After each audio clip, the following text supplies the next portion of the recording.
This video shows how to replace the system board on a witness server sled from a PowerEdge XR4000 series system.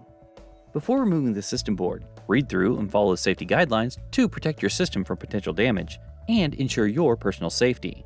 For more information about safety guidelines, see the service manual at dell.com/support. In order to remove the system board, first remove the M.2 SSD. To remove an M.2 SSD, slide the blue clip to release the SSD, then lift and remove the SSD from the socket.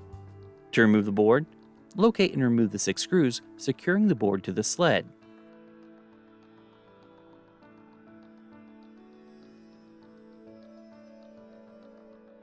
Lift the board and slide it to the rear to disengage the ports from the slots on the sled.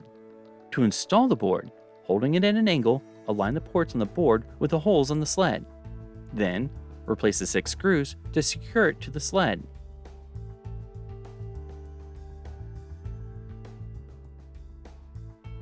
To install the M.2 SSD, align and insert the SSD into the socket on the board.